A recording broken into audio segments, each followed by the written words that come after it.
¿Se oye? Buenas tardes a todos.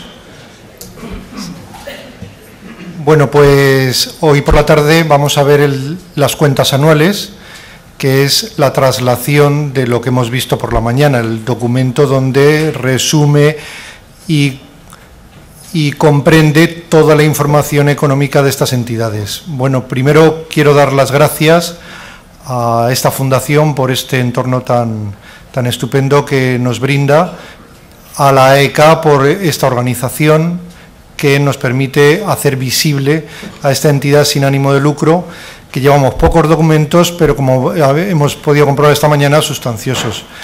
Bueno, pues tengo el reto esta tarde de superar el hecho de que,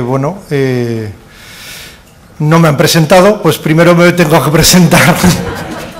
Pero bueno, estamos acostumbrados las entidades sin ánimo de lucro a pelearnos para hacernos visibles, ¿no? Bueno, pues yo soy auditor interno y asesor legal en Cáritas Española. Aterricé en estas entidades después de haber trabajado en la entidad privada de la que salí desengañado, de un entorno financiero donde estuve trabajando, en una gestora de fondos de inversión, y precisamente coincidió con la época de florecimiento de los fondos de inversión, cuando estaban los intereses por el 18% y empezaron a bajar, y los fondos de inversión subieron tanto. Pero hubo un momento en que bajaron los tipos de interés, y yo tenía que vender esos fondos al público, y por ahí me vino el desengaño. Yo digo, ¿cómo voy a vender algo que sé que va a perder? Porque sé que van a bajar los tipos de interés. Y que de pronto repuntan y que tienes que seguir vendiendo. Bueno, pues me vi que el trabajo en Cáritas Española podía reportarme el trabajar por aquello por lo que creía y buscar otro ánimo de no utilizar a las personas para el propio interés. Entonces, bueno, pues ese salto cualitativo se ha producido y, bueno, pues llevo casi 18 años. Y bueno, esta tarde vamos a estar también Juan Jesús Donoso, él es director económico financiero de la Cruz Roja.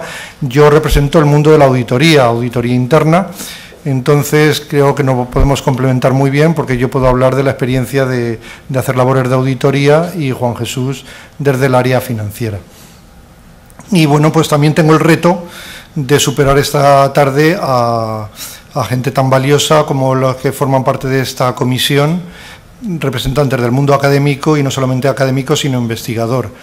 Y no solamente investigador, sino verdaderos sabios. Entre ellos, ya no voy a extenderme más con el profesor Alejandro Larriba, pero bueno, sin más, Isidoro Guzmán pues ha sido reconocido hace poco con un premio por su investigación de historia de la contabilidad, ¿no? Entonces, bueno, pues muchos retos, pero como digo, las entidades sin ánimo de lucro tenemos el reto en este contexto especialmente críticos, pues de superarnos, y vamos a intentar amenizarles la tarde, y no solamente eso, sino que puedan entender un poco todo lo que hemos intentado hacer desde la comisión en aras a que estas entidades se las reconozcan y sean visibles, en principio en números y luego en transparencia. Bueno, sin más, voy a pasar al tema de las cuentas anuales. Y el tema de las cuentas anuales, precisamente por aquello que soy auditor, pasa por la formulación. Y en este sector es un verdadero problema, la formulación. Vosotros habréis tenido la experiencia cuando vamos a hacer una auditoría, que bueno, ¿qué pasa con las cuentas anuales y quién las formula? Y entonces empiezan las dudas, las inquietudes y los nerviosismos, porque o no están firmadas por gente que no tiene licencia para ser firmadas. Entonces el primer administrador que pasa por ahí y firma las cuentas, ¿no? Bueno, pues vamos a hacer, y también desde el prisma de la auditoría, cómo es importante no solamente ceñirnos al plan contable, sino a las normas sustantivas, ¿no? Que son la ley de fundaciones y la ley de asociaciones, que parecen parecidas, que tienen cierto parecido, pero que tienen sus peculiaridades. Y no digamos si pasamos al terreno autonómico, donde complejidad puede superar a escépticos, ¿no? Bueno, pues pasando a lo que es la formulación de las cuentas anuales, simplemente un repaso de que la ley de fundaciones ya contemplaba que hubiera una contabilidad ordenada y que las cuentas anuales son el balance, la cuenta de resultados y la memoria. ¿Por qué insisto en la ley de fundaciones? Porque ha sido, diríamos, el gran límite que hemos tenido a la hora de, tanto en la comisión como en el grupo de trabajo que se formó en el ICAC, el toparnos con una legislación donde se extendía bastante en la regulación de las entidades a nivel contable. Y uno de los hándicaps era el balance, cuenta de resultados y la memoria, en un contexto donde el plan contable ordinario hablaba de estado de flujos de efectivo y de estado de cambios en el patrimonio. Entonces, bueno, pues no dejaba de ser una limitación para que las cuentas anuales tuvieran una cierta unidad. Bueno, pues simplemente un recordatorio de que en las fundaciones quien formula las cuentas, lo dice la ley de fundaciones, que es el presidente o aquella que diga los estatutos o aquella, o en tercer caso, que haya un acuerdo de sus órganos de gobierno y que deben de estar aprobadas en el plazo de 6 meses.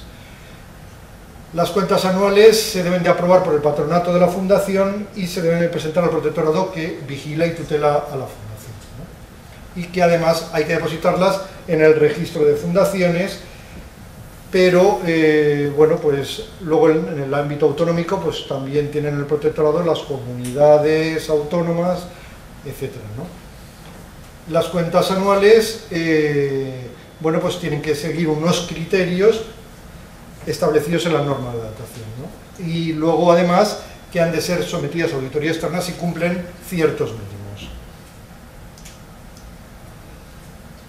Las cuentas anuales tienen que ser aprobadas por el patronato, que no formuladas, y tienen que ser aprobadas y firmadas en todas sus hojas por el secretario del patronato. Esto simplemente es un recordatorio, pero bueno, pues los auditores nos encontramos con estos problemas a la hora de revisar las cuentas, ¿no?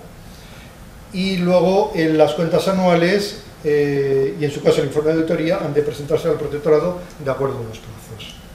Bueno, toda esta, voy un poco deprisa porque tenemos que aplicar todas las cuentas anuales esta tarde, y luego esta ponencia se va a dirigir a los que os habéis presentado por internet y podéis acceder a la presentación. Y además he pretendido ser extenso con ejemplos. Yo no me voy a detener con los ejemplos, especialmente de formulación de un plan, de un balance y una cuenta de resultados, pero sí que, bueno, pues como guía para aquellas que seáis entidades no lucrativas, que tengáis una pauta de formación. Bueno, la ley de asociaciones, aquí el artículo 14 es distinto del artículo 25 de la ley de fundaciones, porque aquí habla de obtener la imagen fiel del patrimonio, el resultado de la situación financiera de la entidad y de las actividades realizadas. Esto ha sido muy importante porque esto nos ha dado la pauta luego para el plan, hablar de la imagen fiel del grado de cumplimiento de fines, ¿no? Aparte que hay que efectuar un inventario de sus bienes y recoger en el libro de las actas de las reuniones de los órganos de gobierno. Bueno, pues aquí hay matices, como veis, distintos con respecto a las fundaciones. Y las cuentas se aprueban por una asamblea general, pero la formulación le corresponde a quien determine los estatutos y en su defecto por el órgano de gobierno. Las asociaciones de utilidad pública además tienen una legislación específica en el artículo 34 de la ley de asociaciones, y luego hay un reglamento en donde habla, además de presentar una memoria descriptiva de las actividades realizadas durante o sea que no solamente hay que presentar unas cuentas anuales, sino además una memoria descriptiva de actividades. Dichas cuentas anuales deben de expresar la imagen fiel de los resultados de la situación financiera, y aquí, ojo, la ley de asociaciones dice que hay que explicar suficientemente el origen, cuantía, destino y aplicación de los ingresos públicos percibidos. Eso no lo dice la ley de fundaciones, pero sí lo dice la ley de asociaciones.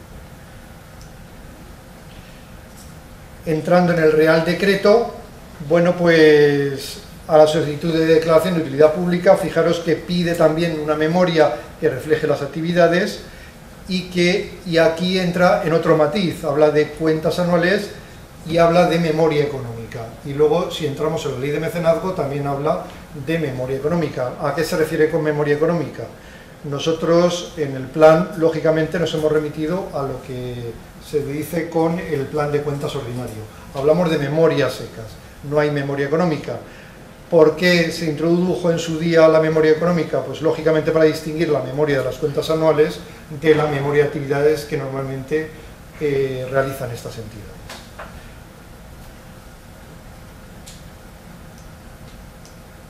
Las entidades declaradas de autoridad pública tienen que presentar ante el organismo encargado de verificar su constitución y efectuar su inscripción en el registro de asociaciones, que puede variar también en función de las comunidades autónomas, ¿no? Normalmente las de ámbito nacional en el Ministerio del Interior. También el artículo 5 del Real Decreto habla de que comprende el balance de situación, la cuenta de resultados y la memoria económica. Pero fijaros que dice que se han de formular de acuerdo con el antiguo plan sectorial. Bueno, pues se puede entender que es aplicable el nuevo plan contable de entidades sin fines lucrativos. Y fijaros un matiz también de las asociaciones de utilidad pública, y es que las cuentas anuales y la memoria de actividades tienen que estar firmados por todos los miembros de la Junta Directiva.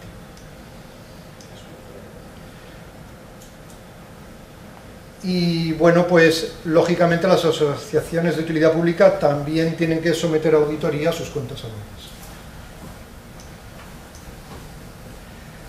¿Qué pasa con las entidades religiosas?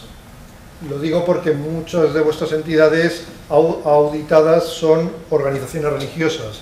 Bueno, pues simplemente una mención de que está el libro quinto del Código de Derecho Canónico, ellos se rigen por los acuerdos Iglesia-Estado, pues contempla que se han de observar normas canónicas y civiles, impuestas por el fundador o donante o la legítima autoridad. Llevar un orden en los libros de entradas y salidas y hacer cuentas de la administración todo el año, pero no entran en más. La Ley Orgánica de Asociaciones dice, del derecho a asociación, pues dice que se aplicará con carácter supletorio lo que dictamina la Ley de Asociaciones.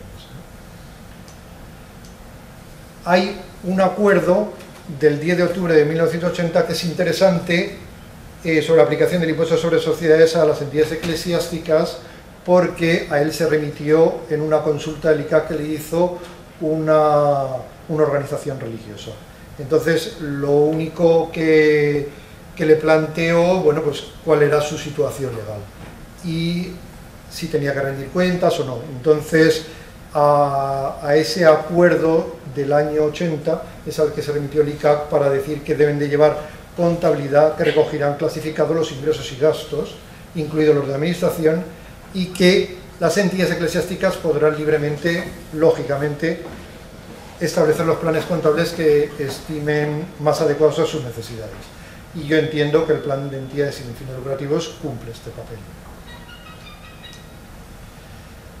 Entonces, ¿cuál era nuestro punto de partida cuando se empezó a redactar el plan? Pues que teníamos una dificultad de que, por una parte, teníamos unas cuentas anuales con una legislación específica.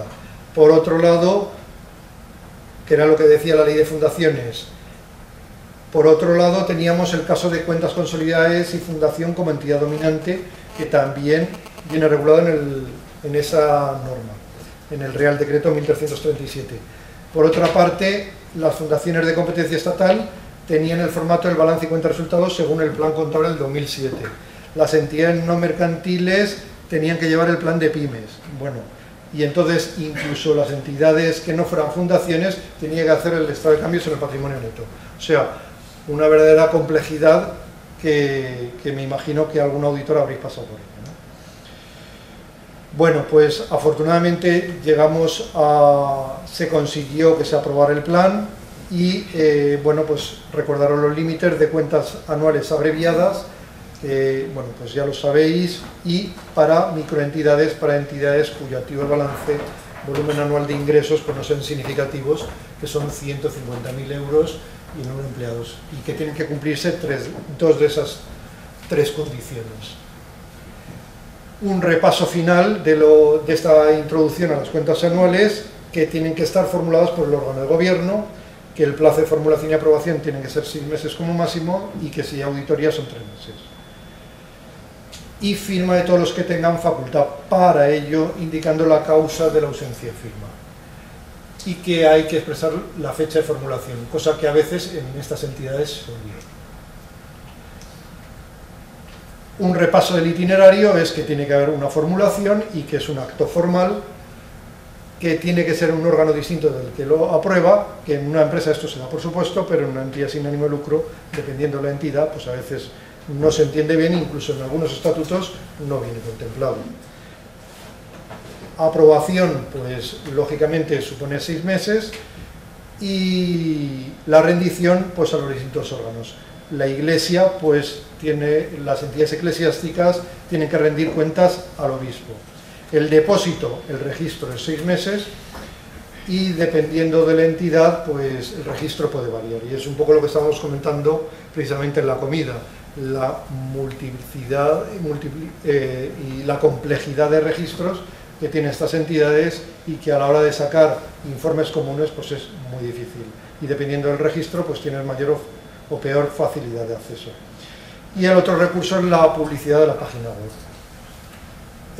Dentro de los criterios que hemos hablado esta mañana, precisamente del Instituto Censor, el Jurado de Cuentas, uno de los criterios precisamente es de transparencia, es la página web. También la Fundación Lealtad, con sus criterios de transparencia, pues uno de los requisitos de transparencia es la página web, pero no deja de ser un requisito que se autoimpone a estas entidades que pretenden la transparencia, pero no hay ninguna ordenación legal que lo obligue.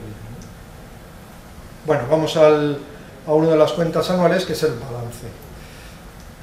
El balance, bueno, pues tiene unas normas comunes, que no me voy a detener en ellas, que puede haberse subdivisión más detallada de partidas, pero que lo que sí que nos hemos ceñido es fundamentalmente a lo establecido para el plan de cuentas, al plan general de cuentas, ¿no? No hemos intentado, porque había varias posibilidades de buscar un balance ad hoc para estas entidades, pero no tenía mucho sentido porque las variaciones eran muy poco significativas, más que en determinadas partidas, ¿no? Por lo cual, lo que sí que es importante es la referencia cruzada de la información y, por supuesto, la memoria, que es otro documento pues que en muchas entidades sin ánimo de lucro, especialmente las pequeñas, falta. Y bueno, pues luego lo veremos en la siguiente ponencia, ¿no? La presentación del balance, pues como estaba diciendo, es una estructura similar a las entidades lucrativas, mostrando aquellos específicos de las entidades que le diferencian con respecto a otros elementos patrimoniales del plan de cuentas general. Pueden darse, verdad, unas partidas de pasivo, lo hemos comentado esta mañana suficientemente, de difícil distinción con respecto al patrimonio neto, ¿no? Como son las subvenciones, donaciones y legados reintegrables. El balance, pues lógicamente, como cualquiera del plan general contable, es activo, patrimonio neto y pasivo. Y la clasificación de los elementos patrimoniales, pues igual que en el plan general contable, hay unos activos no corrientes y pasivos no corrientes y activos corrientes y pasivos no corrientes, ¿no? Pues esta clasificación de elementos patrimoniales se ha respetado, añadiendo los bienes de patrimonio histórico dentro del inmovilizado. Lo que sí hay que atender es que las entidades sin fines lucrativos no hay un ciclo normal de explotación. El criterio es el corto plazo, como máximo de 1 año. A partir de ellos, a partir de la fecha de cierre del ejercicio, lógicamente. Los activos corrientes, bueno, pues no me voy a extender mucho, pero son lógicamente los activos que la entidad espera pues consumir, realizar en el corto plazo, ¿no? Los activos financieros contabilizados a valor razonable, excepto los derivados financieros, y el efectivo y otros activos líquidos. Activo no corriente, pues donde vendrán diferenciados los activos por su naturaleza, especialmente los bienes del patrimonio histórico. Pasivos corrientes, pues al igual que los activos corrientes, la misma clasificación. Serán todas aquellas obligaciones cuyo vencimiento se espera que se produzca en el corto plazo. Y los pasivos financieros, lo mismo, contabilizados a valor razonable. Hay que tener en cuenta, lógicamente, las partidas correctoras de activo, los deterioros, las amortizaciones acumuladas. Si se poseen inmuebles con intención de arrendamiento, pues hay una partida específica de inversiones inmobiliarias. Luego hay que tener en cuenta si la dotación fundacional o el fondo social no está desembolsado, y luego las subvenciones, donaciones y legados reconocidos como no reintegrables. Esto dentro del patrimonio neto. Con lo cual tenemos las partidas de activo con un añadido, los bienes del patrimonio histórico, que salen del inmovilizado material. Y luego por todos aquellos deudores, patrocinadores que sean a largo plazo o incluso subvenciones, pasarían a ser deudores no corrientes, que se desgajan de inversiones financieras a largo plazo. Bueno, ¿qué peculiaridades tienen estas entidades activos no corrientes? Pues, por ejemplo, el tema de la cesión, que hemos comentado esta mañana, que pues si se destinan a cesión, pues pasarán a formar parte del inmovilizado material. O si se ha cedido el uso de un terreno o de una construcción de forma gratuita y a tiempo determinado, pues ya hemos visto que serían como derechos sobre activos cedidos en uso. Los bienes del patrimonio histórico en un apartado específico, y luego los créditos, pues lo que estaba diciendo, con usuarios, beneficiarios, patrocinadores. Bueno, pues habrá que abrir un epígrafe específico de deudores no corrientes con el adecuado desglose. En activo no corriente ha persistido, aunque en todos los borradores los activos no corrientes mantenidos para la venta no figuraba, al final se ha incluido en el plan, y se ha desglosado de deudores comerciales y otras cuentas a cobrar, pues deudores que no son comerciales, lógicamente todos los usuarios, deudores y patrocinadores, etc. Esto es a lo que me refería. Todas las entidades privadas, patrocinadores, administraciones públicas, comprometidas con los fines de la entidad y que pueden adoptar pues, forma de donaciones, legados, subvenciones, convenios o conciertos. Dentro del balance, pues, como veis, me he atrevido a hacer un desglose, esto no viene en el plan, de el apartado 3 de usuarios y otros deudores de la actividad propia, en función de la naturaleza del origen, ¿no? Usuarios, deudores, patrocinadores, afiliados, asociados, entidades privadas, donantes y legatarios, eso en función de la entidad, ¿no?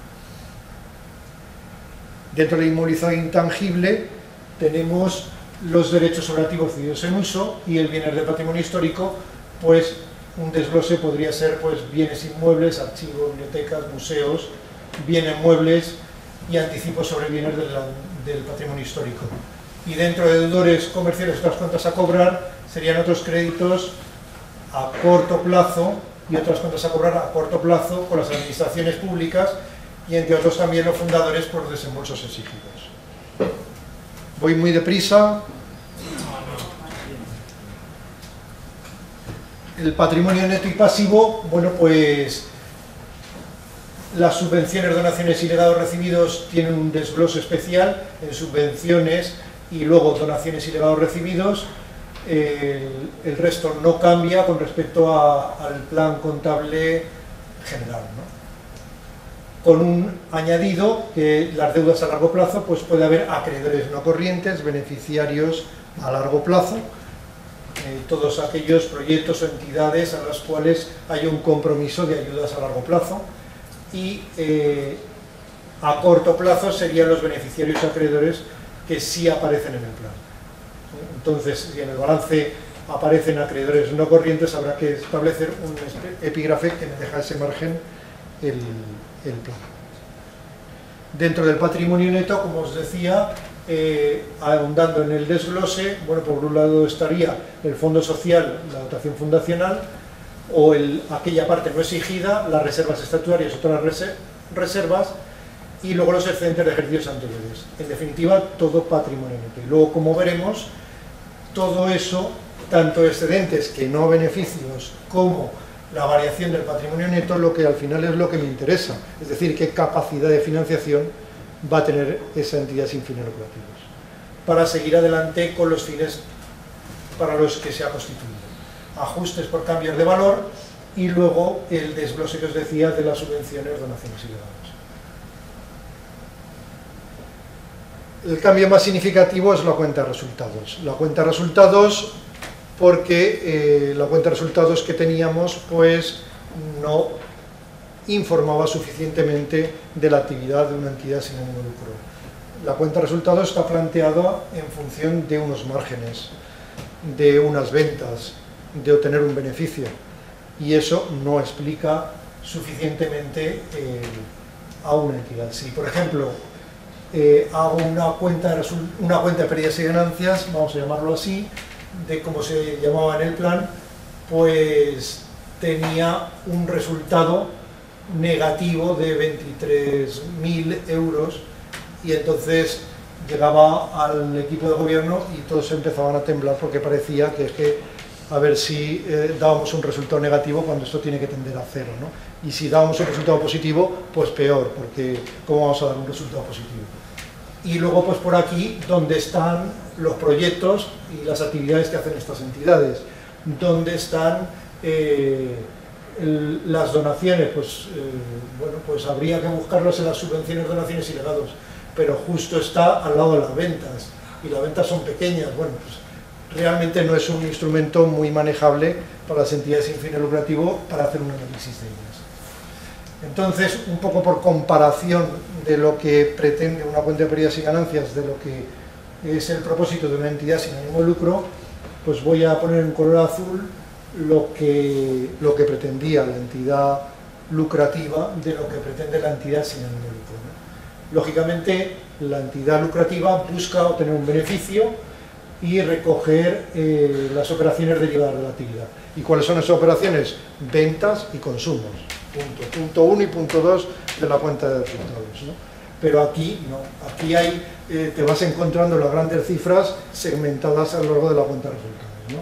¿Por qué? Porque el objetivo no es la maximización del beneficio, sino llevar a cabo sus fines de interés general.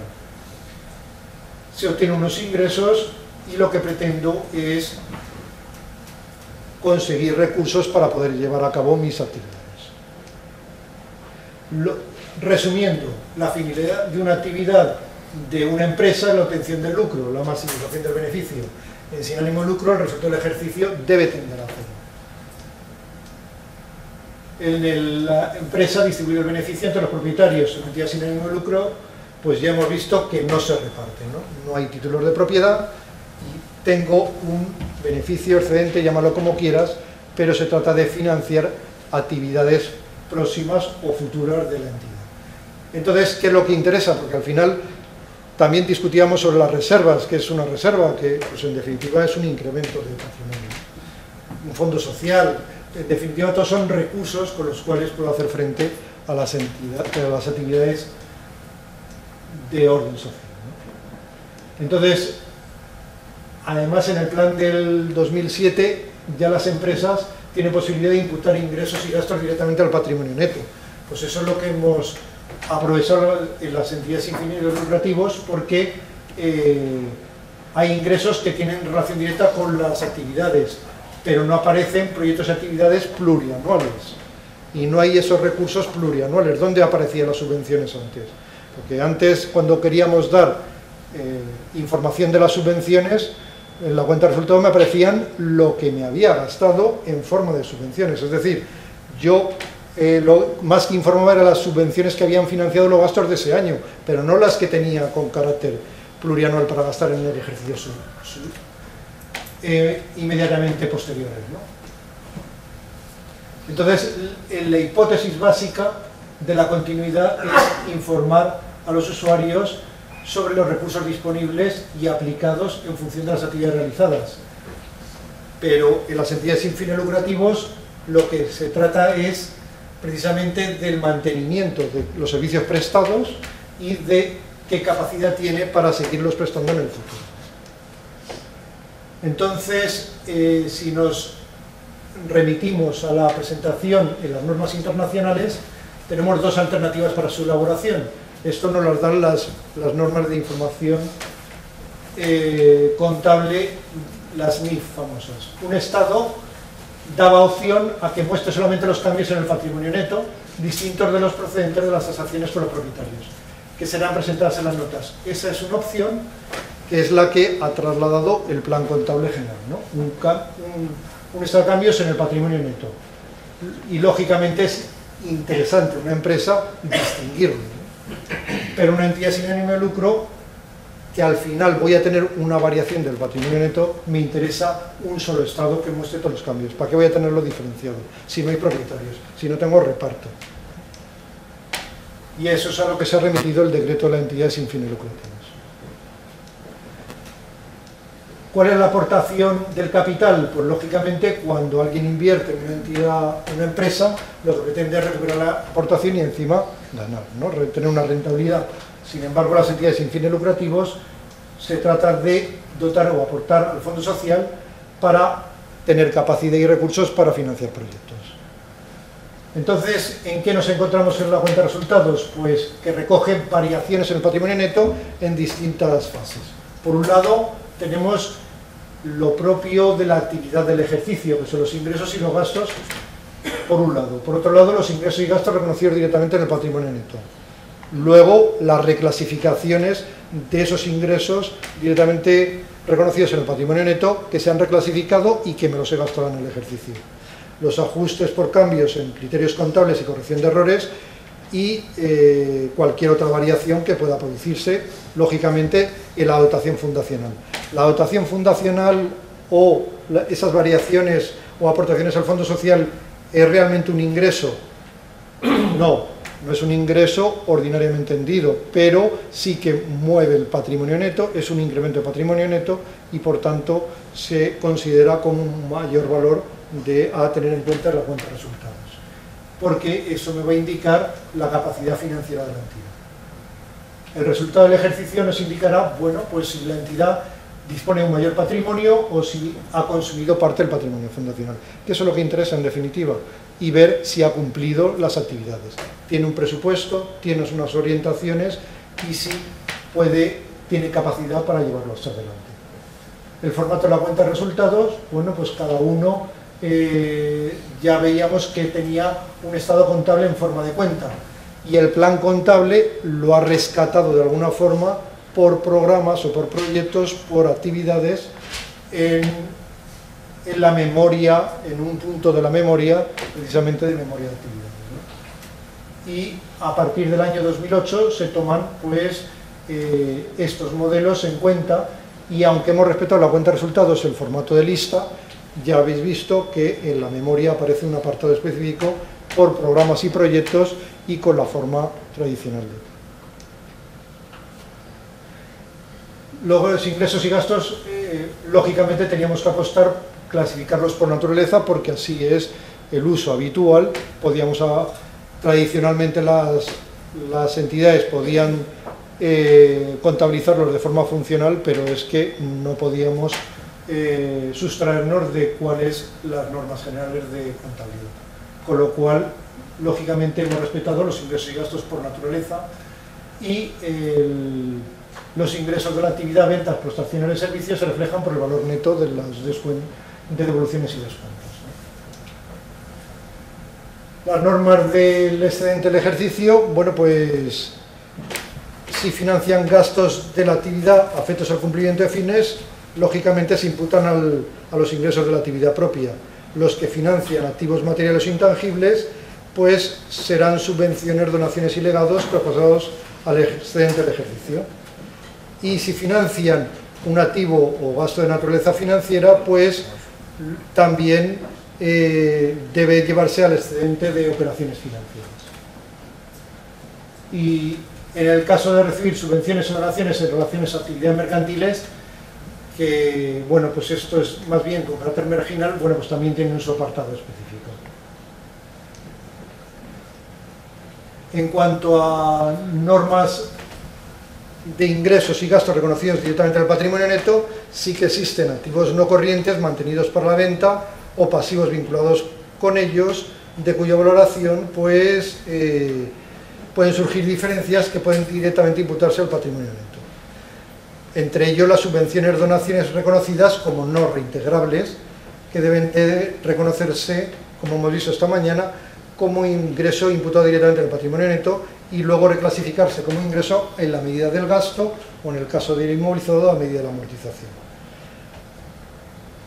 Lógicamente, las entidades que apliquen el plan de pymes SFL deberán identificar los aumentos y disminuciones en el patrimonio neto. No tienen que utilizar las cuentas del grupo 8 y 9, pero sí que tienen que identificar, porque entendemos que pues también pueden recibir estas subvenciones, donaciones con carácter plurianual o condicionado, ¿no?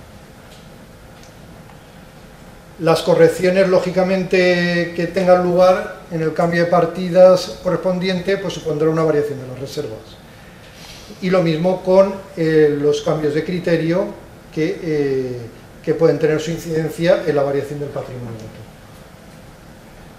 Las operaciones interrumpidas, pues al final prosperaron en el plan. Nosotros estuvimos especialmente beligerantes porque entendemos que difícilmente puede haber una actividad interrumpida en las entidades sin ánimo de lucro, pero bueno, al final se han quedado en el plan contable para entidades grandes y en las pymes SFL pues no figuran.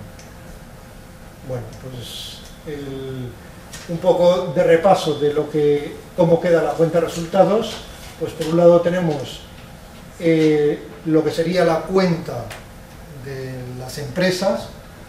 Tenemos un resultado del ejercicio, pero ya las empresas no solamente tienen la cuenta de pérdidas y ganancias, también tienen el grupo 8 y 9, tienen ingresos y gastos directamente imputados a patrimonio neto, también tienen el efecto de los cambios en las políticas contables y errores materiales. Y eso lleva a un resultado total, que hasta entonces, hasta el 2007, no lo tenían las empresas, pero las empresas ya reportan también un resultado total complementario al beneficio, ¿no? Porque puede haber ingresos y gastos directamente imputados al patrimonio neto o excluidos de los resultados del ejercicio, que pueden ser por activos financieros disponibles para la venta, etc., ¿no? O por diferencias de conversión, transferencias de donaciones y legados que también pueden tener las empresas. ¿Cómo ha quedado en las entidades sin fines lucrativos? Pues muy parecido, con cambios de nombres. No se nos ha ocurrido algo más sintético, pero sí que es clarificador que se trata de una variación del patrimonio neto, reconocida en el excedente del ejercicio. Variaciones también en el patrimonio neto por ingresos y gastos imputados directamente al patrimonio neto, por ajustes de cambio de criterio, ajustes por errores, variaciones en la dotación fundacional y finalmente también llegamos a la variación del patrimonio neto del ejercicio. No se llama resultado total, se llama variación del patrimonio neto del ejercicio. ¿Cómo llegamos a esa variación del patrimonio neto en el excedente del ejercicio? Pues muy parecido a una entidad con ánimo de lucro. Por un lado tenemos el excedente de la actividad, de ingresos y gastos de la actividad, junto con excedente de las operaciones financieras, el excedente antes de impuestos. El impuesto sobre beneficios es el número 19, ha cambiado, y el excedente del ejercicio procedente de operaciones continuadas, y bueno, pues al final me da una variación del patrimonio neto reconocido en el excedente del ejercicio. Lo del impuesto sobre beneficios ha cambiado por aquello de lo de las operaciones interrumpidas, que ha llevado a un número más. Viendo un poco cómo ha quedado desglosado y a los apartados específicos,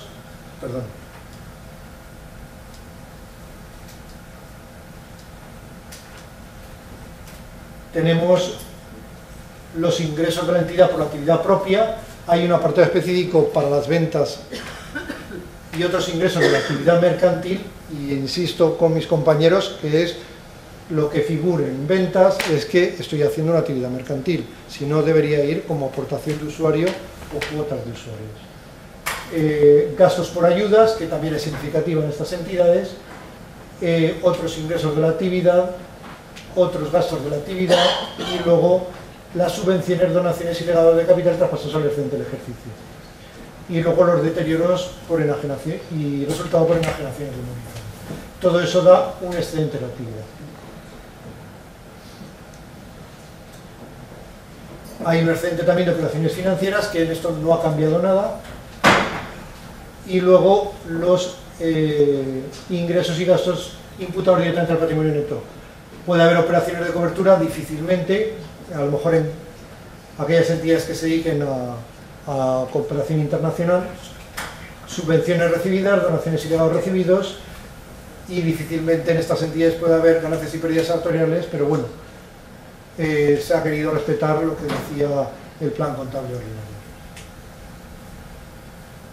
Dentro de las reclasificaciones al excedente del ejercicio, lógicamente las subvenciones recibidas, aquellas aplicadas en el ejercicio y aquellas donaciones y legados recibidos también aplicados en el ejercicio de la actividad, pues estarán al día.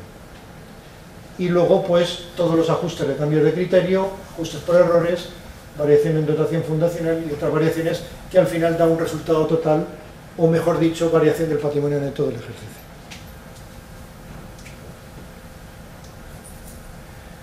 Entrando en las partidas específicas de ingresos de la actividad propia, vemos cómo las cuotas, por un lado están las cuotas de asociados y afiliados y las aportaciones de usuarios, donde estarían aquellas ventas y prestaciones de servicio no mercantiles. Ingresos de promociones, patrocinadores y colaboraciones, aquellas subvenciones imputadas al excedente del ejercicio, que son aquellas que se han aplicado en función de los gastos y de las amortizaciones. Reintegro, y luego el reintegro de aquellas asignaciones por aquello de la corrección de los ingresos. Dentro de los gastos para las ayudas se han incluido como gran novedad las ayudas no monetarias. No solamente están las ayudas monetarias, sino las ayudas no monetarias en especie, los gastos por colaboraciones y órganos de gobierno, y como compensación el reintegro de subvenciones, donaciones y legados, ¿no? Okay. El ejemplo práctico no voy a entrar, es muy sencillo, pero sí quiero ir al final para que veamos el ejemplo, ¿no?, de una cuenta de resultados, donde al final vemos que antes, tradicionalmente, teníamos un resultado positivo de 6.000 euros, pero es que ha habido una inyección en la dotación fundacional de 150.000 euros. Al final lo que aparece es una variación del patrimonio neto de 156.000. Esta entidad tiene recursos para hacer frente a los próximos ejercicios. Eso es de lo que se trata, no de que puntualmente pueda tener mayor o menor excedente. Lógicamente, eso puede repercutir y tengo que atender a ello de cara a la posible financiación de ejercicios posteriores, ¿no? Pero lo que quiero resaltar y lo que hay que ir concienciando a los órganos de gobierno de que no hay que fijarse solamente en el apartado de beneficio o pérdida, entre comillas, sino en qué recursos tienen estas entidades para seguir haciendo lo que... Y luego ponía otro ejemplo al año siguiente, para que veamos comparativamente cómo la cuenta de resultados en el ejercicio siguiente tiene incluso un resultado negativo de 6.000 euros, ¿no?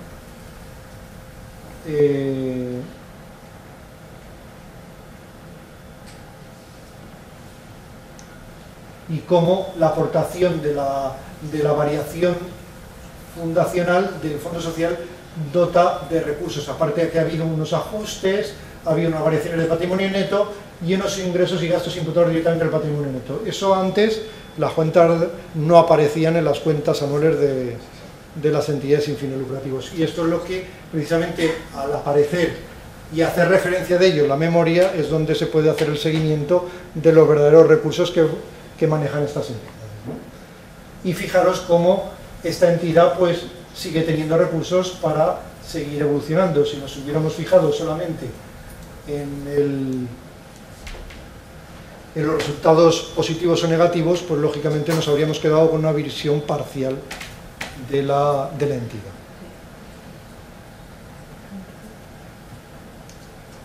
Bueno, pues con esto terminó la primera parte. ¿Alguna duda con respecto al balance y la cuenta de resultados? Tomás. Yo tengo una. Es un hecho muy puntual, solo eso. Los patrocinios, según ese formato de cuenta de pérdidas, bueno, de excedente, los patrocinios que tú ejecutas, ¿cómo se catalogarían ahí? ¿Como unos ingresos de la actividad mercantil u otra cosa? El patrocinio, no los fondos que te vienen de una colaboración. Un patrocinio, desde el punto de vista de una entidad sin ánimo de lucro, se supone que va a ayudar al mejor cumplimiento del encuentro, del fin social de la entidad sin ánimo de lucro. Lógicamente es un ingreso de la actividad y hay que ver si la aplicación de ese gasto se compromete en ese ejercicio o para ejercicios sucesivos. Pero como os decía esta mañana bien Enrique Rúa, habrá que considerarlo siempre como un ingreso destinado a ejercer o ejercitar en el compromiso de la realización de unas actividades, ¿no?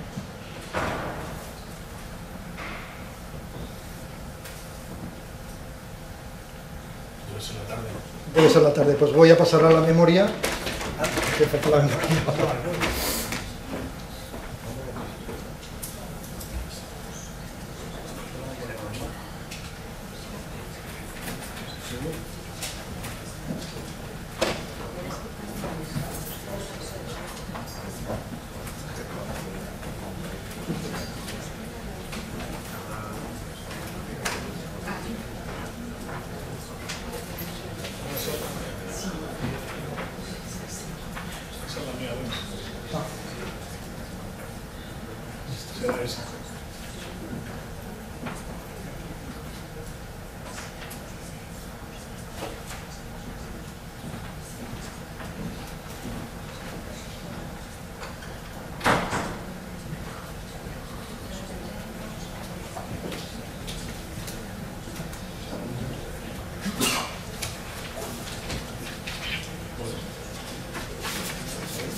La memoria fue otro de los temas de discusión del plan, por aquello de que estas entidades hacían una memoria de actividades y la memoria tradicional del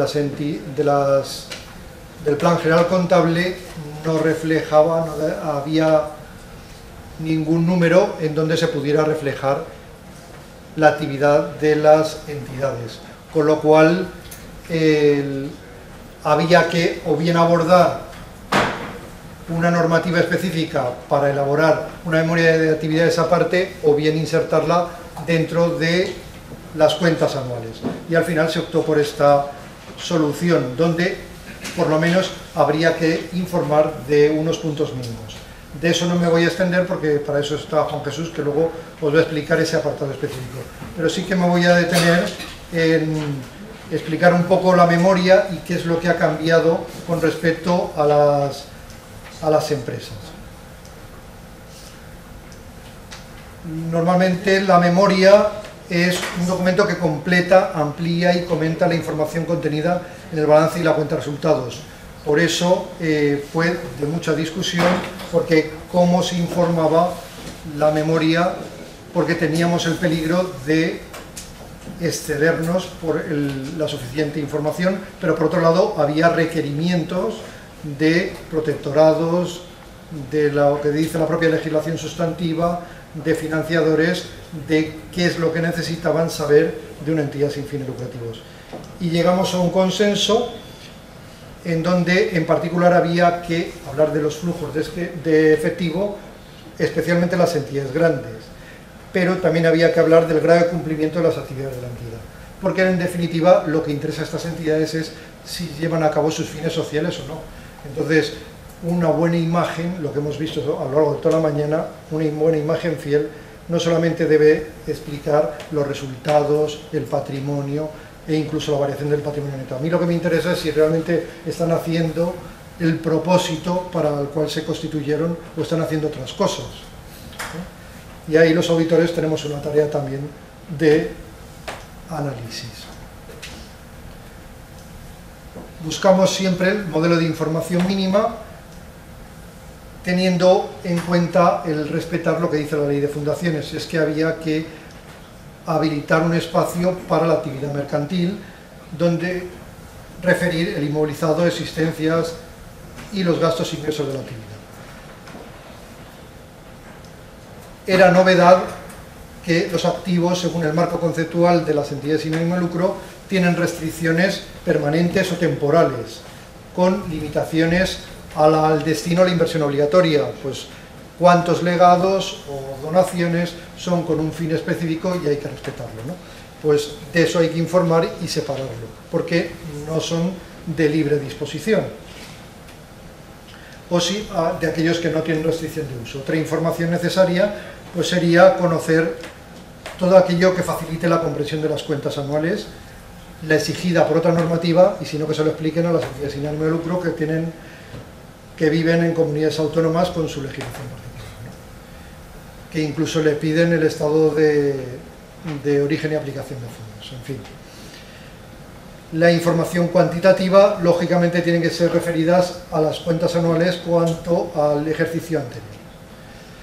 La ley de fundaciones, como veis, viene bastante detallado qué es lo que tiene que tener la memoria, ¿no? Entonces, esto ha habido que respetarlo, ¿no? El grado de cumplimiento del plan de actuación y indicando los recursos empleados, su procedencia, el número de beneficiarios y el cuadro del destino de rentas y las actividades fundacionales detalladas, etc. ¿Qué tipos de memoria tenemos? Pues un poco para comparar lo que era el modelo de memoria normal con respecto al que finalmente ha tenido el texto refundido. Están los bienes del patrimonio histórico como novedad, ya no hay aplicación de resultados, sino es información del excedente del ejercicio, y se han añadido los usuarios y otros deudores de la actividad propia, beneficiarios acreedores y los fondos propios. Igualmente se han añadido el tema de las fusiones entre entidades no lucrativas, que por cierto con esto de la crisis pues sí que está habiendo ahora fusiones, negocios conjuntos que pueda haber, o en eso no varía con respecto al plan ordinario, pero sí que hay que destacar este punto nuevo de la actividad de la entidad, que es una especie de mini memoria de actividad con unos mínimos para informar no solamente de la actividad, sino de la aplicación de elementos patrimoniales a fines propios, lo que es el cuadro de rentas y los gastos de administración. Y finalmente el estado de flujos de efectivo para las entidades de gran dimensión y el inventario. Luego haré un excursus sobre el inventario. Pero bueno, el texto refundido con respecto a lo que es la adaptación sectorial tradicional, veis que es muy parecido.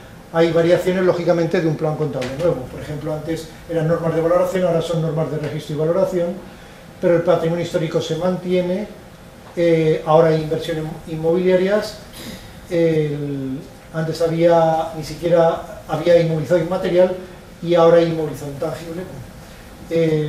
Los usuarios no cambian, pero sí que antes no había notificación de los beneficiarios acreedores y ahora sí. Subvenciones, donaciones y legados aparecen en otro apartado, pero sí que ya también se reflejaban en el anterior plan. Sí que es novedad lo que son las fusiones entre entidades no lucrativas. La situación fiscal ha cambiado, luego lo veremos en pequeños apartados, pero ya estaba también contemplado en el anterior plan, y la adaptación sectorial, y luego lo que son la actividad de la entidad y los gastos de la administración. El estado de flujo de efectivo y el inventario. Si vemos el tema de las pymes, vemos que prácticamente cambia lo mismo que en el plan contable grande.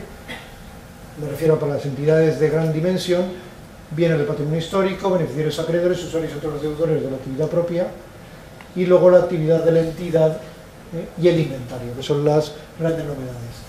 Con respecto a las operaciones con partes vinculadas, eso no cambia con respecto al plan de pymes.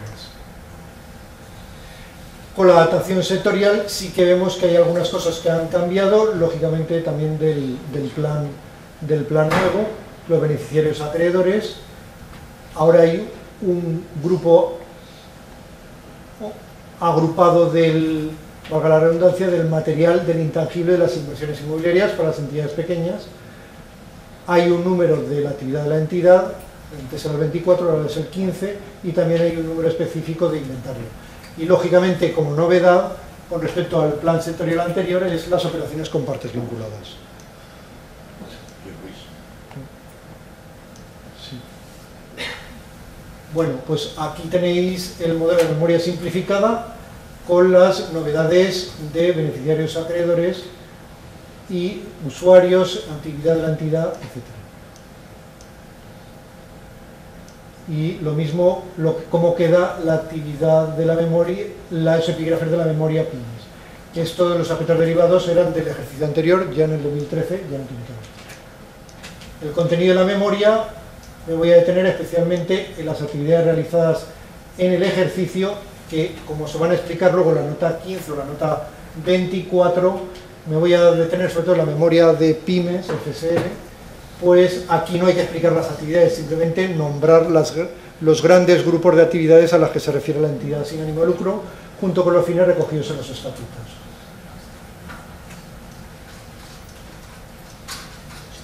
La base de la presentación de las cuentas anuales, bueno, pues como es la imagen fiel, que aquí cambia, hay variaciones originadas en el patrimonio neto, y ahí cuál es la actividad de acuerdo a los fines. El excedente del ejercicio, las normas de registro y valoración, que hay que informar, pues bueno, cuáles son los criterios para determinar que los activos son no generadores de flujo de efectivo y cuáles son los criterios para la cesión de bienes, que afecta tanto al inmovilizado intangible como al inmovilizado material. Y un apartado específico de los bienes de patrimonio histórico. Normas de registro y valoración, pues hay que atender al tema de las permutas, que en estas entidades sí que puede haber, ingresos y gastos propios y existencias.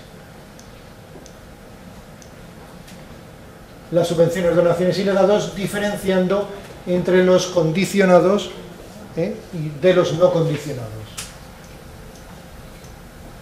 El inmovilizado material, bueno, pues aquí hay un ejemplo de información de movimiento de las grandes partidas del inmovilizado material. Con el inmovilizado material intangible, inversiones inmobiliarias, habrá que atender a los no generadores de flujo de efectivo con respecto a aquellos que se dedican a actividades comerciales o actividades económicas. Lógicamente habrá que atender a los inmuebles cedidos por o desde la entidad, ¿no? Y las restricciones a la disposición de activos. Los bienes del patrimonio histórico, pues lógicamente habrá que tener en cuenta si hay alguna revalorización, si hay al amparo de una ley, características de bienes situadas fuera del territorio español o incidencias de costes con grandes reparaciones, cesiones o alguna hipótesis para determinar el valor razonable. No puede ser no puede ser improvisado, ¿no? Tiene que tener una consistencia ese valor razonable. Aquí pongo un ejemplo de desglose posible de usuarios y otros deudores, patrocinadores afiliados o por otra parte, en caso de beneficiarios, pues por contrapartes, por centros, por entidades beneficiarias, proyectos o participantes, ¿no? Activos financieros, esto no cambia con respecto al plan ordinario, al plan general contable. Y activos financieros, lo que sí que hay que atender es al tema de las subvenciones, clasificarlas. Aquí propongo una de, pues, todas las que son anteriores al año, sobre todo las entidades grandes que tienen muchos flujos de subvenciones, donaciones, pues fijar un criterio de anteriores al ejercicio en curso, de las del ejercicio en curso, clasificadas en función del origen de los fondos, agrupados por la administración estatal, autonómica y ayuntamiento. Los pasivos financieros, bueno, pues esto no me voy a extender, lo tenéis en la presentación. Aquí pongo unos ejemplos de cómo podría clasificarse y darse información de esto. Hay que informar de la situación fiscal, administraciones públicas acreedores por retenciones practicadas, administraciones públicas acreedor por IVA, y aunque ahora pues hay una norma específica con la ley de presupuestos de que se le reconoce subjetivamente el derecho de exención a las entidades sin ánimo de lucro, este año ha surgido novedad, el 30 de octubre del año pasado, la inversión de sujeto pasivo para el tema de las ejecuciones de obra, con lo cual habrá que informar de eso, lo digo de cara a las auditorías, ¿no? Que puede haber inversión de sujeto pasivo y por tanto informar del tema del IVA. El tema de la situación fiscal es un poco de guía para Hacienda, para que sepa lo que él determina en la ley de mecenazgo, dónde está en la memoria, ¿no? Bueno, pues normalmente todo eso que pretende información el Ministerio de Hacienda, pues está en distintos puntos de la memoria, y el punto de la situación fiscal es decirle, bueno, pues esto está en el apartado 3 de la memoria, en el apartado 4. Bueno. Una posible información de las ayudas monetarias y no monetarias, bueno, pues puede ser en función de si son ayudas monetarias individuales, entidades, si son realizadas a través de otros centros, si son de cooperación internacional, que es una novedad del plan, el distinguir las ayudas de cooperación internacional, y luego entre las ayudas monetarias individuales, pues propongo esa clasificación de subsidios, beca, manutención, alojamiento, que no vienen en el plan, pero bueno, que es una guía orientativa para aquellas entidades que quieran desglosar. Y un ejemplo de cuadro. También el desglose de los aprovisionamientos, las subvenciones, donaciones y legados. Bueno, pues informar tanto de las subvenciones de capital, donaciones de capital y todo lo que son el resto de subvenciones, donaciones y legados, diferenciando el origen local, autonómico, estatal o internacional, y si hay cumplimiento de las condiciones de la subvención. Bueno, pues aquí propongo un modelo de cuadro.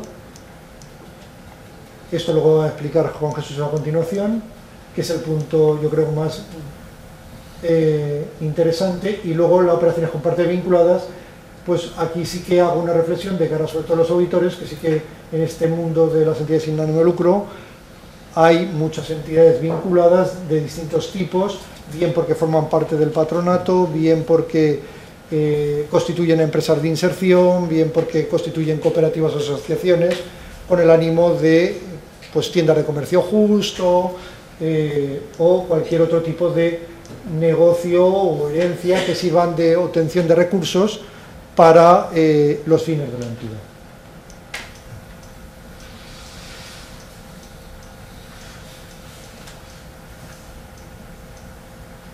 Otra información son cambios en el órgano de gobierno. Para las entidades grandes es obligatorio reflejar en la memoria las autorizaciones efectuadas por el protectorado, el número medio de personas empleadas. Para las entidades grandes también hay que informar de los honorarios de auditorías, verificaciones y servicios de asesoría fiscal. Y otro punto que se ha incluido es la información anual del grado de cumplimiento del Código de Conducta, que no es un documento que hay que presentar en la memoria e informar, sino que lógicamente tiene que fruto de un acuerdo del órgano de gobierno y de unas decisiones a la hora de optar por un modelo de inversión financiera, que luego viene reflejado en la memoria, pero la memoria no es solamente un papel que va a rellenar un administrador porque viene el auditor y porque me tengo que cumplimentar, ¿no? Tiene que ser algo más, ¿no? Tiene que haber un trabajo delante, ¿no? Aunque realmente, por defecto, sí que hagan este tipo de entidades inversiones financieras no especulativas, pero no hay que suponerlo, sino que hay que declararlo, ¿no? Bueno, pues lo que estaba comentando, ¿no? Que hay que valorar la seguridad, liquidez y rentabilidad de las inversiones y la diversificación de riesgos, ¿no? Y que los órganos de gobierno, especialmente las fundaciones, tienen que informar al protectorado de ello. El inventario, pues ha sido el último gran caballo de batalla del grupo de trabajo del plan contable. ¿Por qué? Pues porque ¿qué se reflejaba en el inventario? Si ya en la memoria hemos reflejado absolutamente de todo, ¿no? Pero, bueno, pues los protectorados le interesaba hacer investigación de las distintas partidas del balance y al final prevaleció ese criterio, y entonces hay un mínimo que dice el plan, de acuerdo a lo que dice también la norma sustantiva de información del inventario. Descripción de elementos, fecha de adquisición, valor contable y variaciones producidas en la evaluación. Aquí hago una propuesta que a su vez viene también de un protectorado, donde viene reflejado un poco, pero que esto, gran parte, ya viene informado en el apartado correspondiente a la memoria. Aquí hay matizaciones porque pueden introducirse exigencias con carácter individual, y como la norma sustantiva dice que lo que pida el protectorado, pues el protectorado puede pedir lo que quiera. Pues si no le es suficiente memoria y cuentas anuales, ¿no? Y luego las obligaciones a largo plazo también propongo aquí un modelo. El estado de flujos de efectivo, bueno, pues eso es aplicable a las entidades grandes y, bueno, pues es informar del movimiento de tesorería. Entendíamos que era un documento de gran relevancia que se está aplicando a las entidades lucrativas y que no había ninguna justificación para que también las entidades sin ánimo de lucro informaran, sobre todo las entidades grandes, de cuál es su movimiento de tesorería. Se trata de evaluar cambios en el efectivo y tesorería y otros medios líquidos. Bueno, pues no me voy a extender, simplemente recoger, sobre todo para las entidades sin ánimo de lucro, que lo vayan a hacer, que es fundamentalmente reflejar la tesorería, depósitos bancarios a la vista, instrumentos financieros a corto plazo y luego a largo plazo, ¿no? Ahí son, en resumen, un poco lo que trata del origen y aplicación de estos instrumentos financieros. Los flujos de efectivo de las actividades de explotación, no nos gusta el nombre, al final se ha añadido flujos de efectivo de las actividades de explotación y de gestión, pero bueno, que es el único apartado del plan donde figura como tal la explotación. Y bueno, pues se divide en tres partes y hay dos métodos, el método directo y el indirecto. El plan general contable ha optado por el método indirecto. Nosotros, por mimesis, pues hemos utilizado también el método indirecto, ¿no? Que parte del excedente y a través de ciertos procedimientos se llega a la tesorería, al disponible final, ¿no? El plan general de contabilidad aprobado asumía el método indirecto y este plan también, ¿no? Un poco para que veáis las grandes partidas, ¿no? El método del cálculo indirecto y, bueno, pues se parte del excedente, hay unos ajustes del resultado. Lógicamente están estas entidades, habrá que estar atentos a la imputación de subvenciones, donaciones y legados, tanto en esta partida como posteriormente en las de inversión. Lo normal en una entidad sin ánimo de lucro que está financiada con fondos públicos o con legados de volumen importante es que estos ajustes resultados den un ajuste de resultado negativo, que se compense con los cobros por desinversión, ¿no? Quedará un flujo de efectivo de las actividades de inversión importantes, ¿no?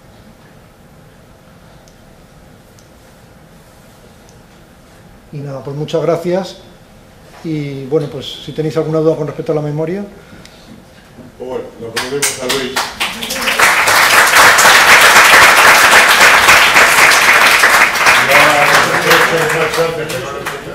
Es que estaba atrás, pero Luis Ureña, que lo ha presentado solo, y ahora José Juan Alonso, Juan Jesús Alonso, que nos va a continuar con el tema. Lo que pasa es que nos queda ya bastante poco tiempo.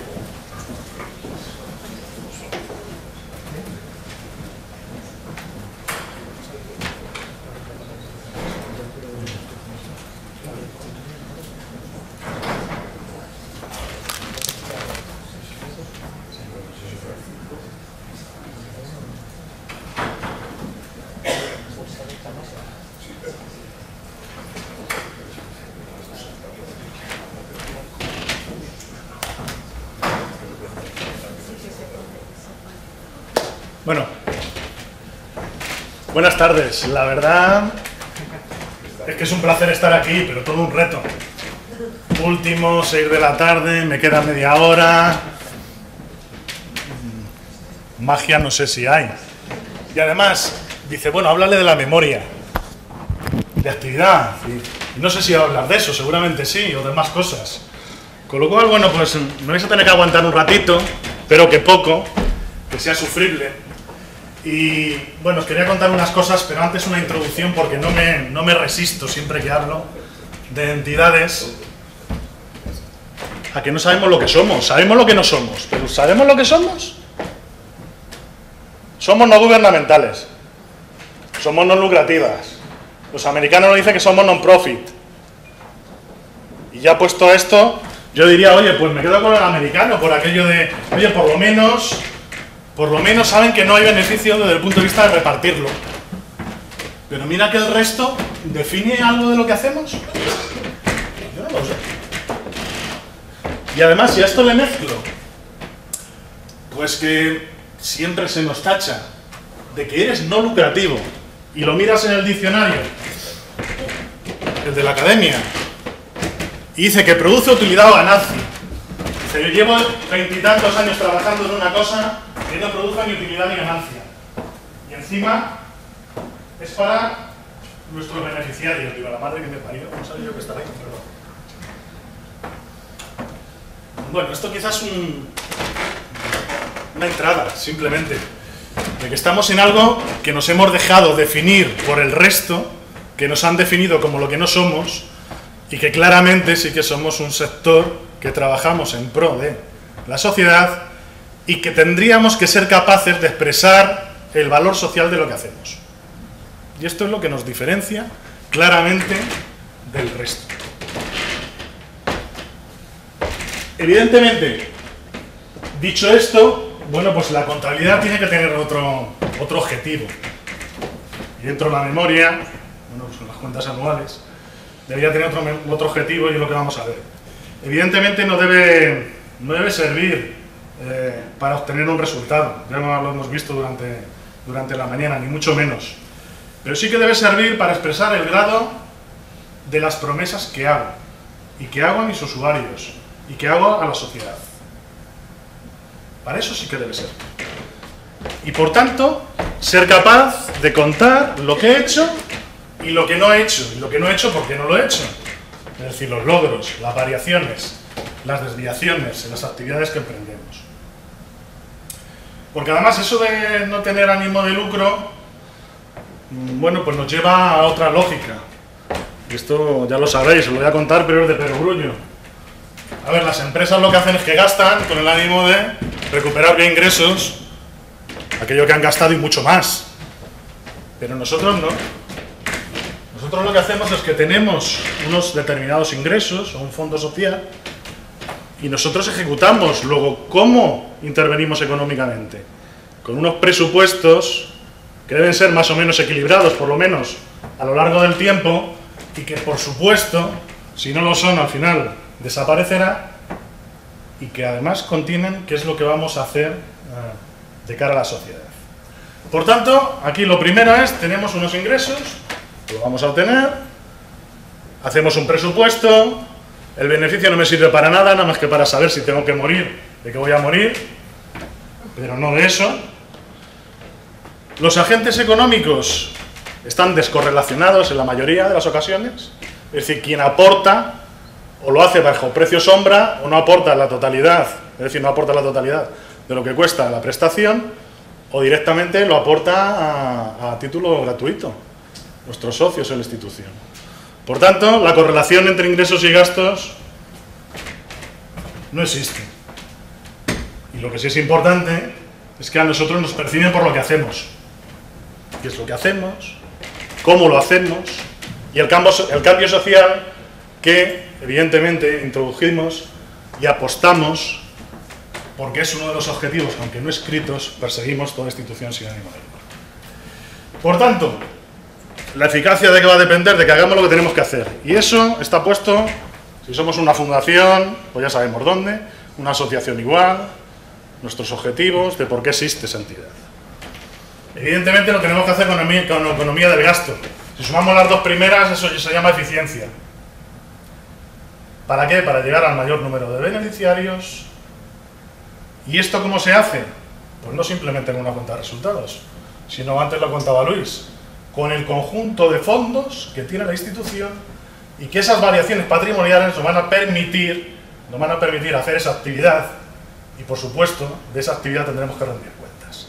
¿Y a quién vamos a rendir cuentas? Pues evidentemente a todo el mundo. Hay un anillo más concéntrico, que son los que están más cercanos a nosotros, la primera vuelta, evidentemente nuestros socios, donantes, los voluntarios, faltaría más, los trabajadores, claro que sí, el propio patronato, los usuarios, pero es que hay un anillo que va por el exterior y que yo llamaría la sociedad, porque al final somos tejido social, somos parte social.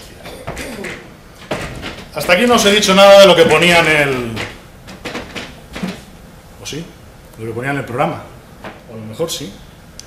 Pero bueno, en cualquier caso. El plan contable, ¿qué es lo que establece?